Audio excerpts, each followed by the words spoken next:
Well, all through the campaign I've said I wouldn't endorse any of the candidates, so I think I need to stick to that. But I'm delighted with the result. Ed Miliband said yesterday that he gets it, and I know from the conversations that I've had with him that he gets Scotland. He knows the task we've got ahead of us, and he's determined that the first step on the road back for Labour will be a good result in the Scottish Parliament elections come next May. So I look forward to working in that campaign with Ed Miliband. And what direction do you see Ed Miliband taking the Labour Party in?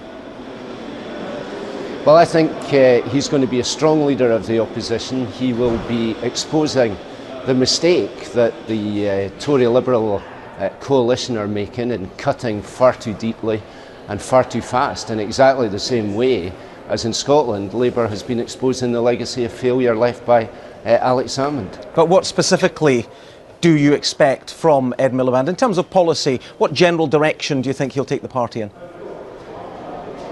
Well, I think he will be doing two things. One, he will be explaining why it is a mistake to put the recovery at risk by cutting too deep and too fast. But I think he will also be explaining how Labour would move forward, and that's exactly what we'll be doing in Scotland as well. We'll be explaining how we would bring Labour values to dealing with a very difficult financial position that we face. Socialist values? The poorest, taking hard decisions. Protecting the poorest, taking hard decisions, but making sure that we protect those services that the most vulnerable depend on, and that we continue to make the investments that we need to see, for example, in skills, to see the Scotland's economy growing again. Would you describe those as socialist values? I would describe them as Labour values, and that's exactly the values that we'll bring to bear on the policy programme that we bring forward for the next Scottish Parliament elections. Ed Miliband in his campaign talked about turning the page on New Labour. Will the same happen in Scotland?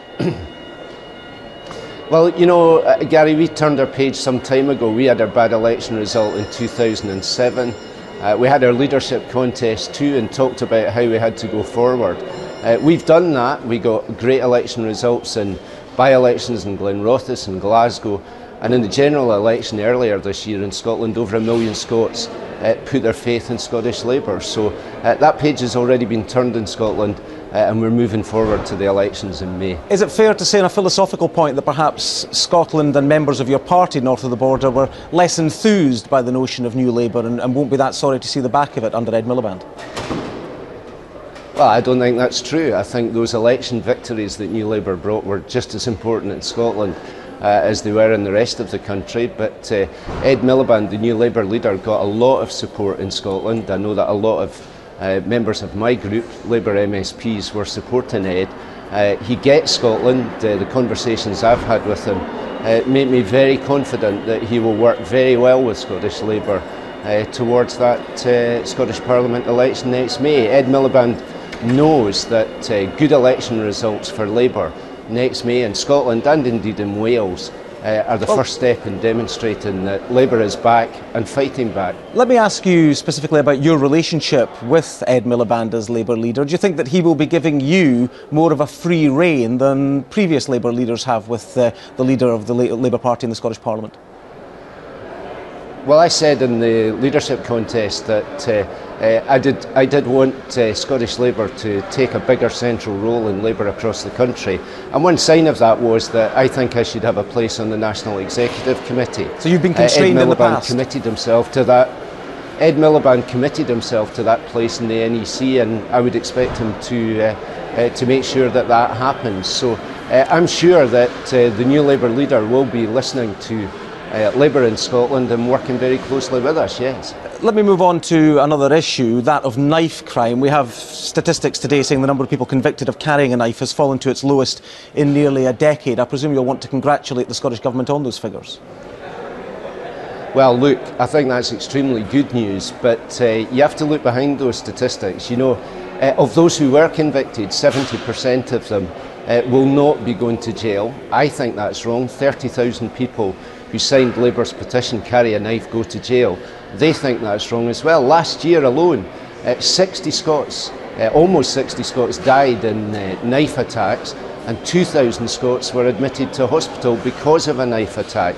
So those are welcome figures, of course, but look, we still have a serious problem with knife crime.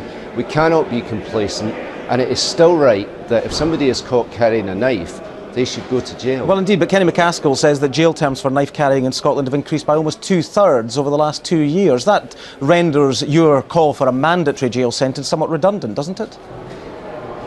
No, he's playing with the numbers there, isn't he? What Kenny McCaskill says is that jail sentences for those who are sent to jail are longer, and the reason that they're longer is because under the last Labour-led Scottish Executive, we increased the maximum sentence for carrying a knife or for knife crime from 2 years to 4 years. So the success that Kenny McCaskill is claiming is a Labour success.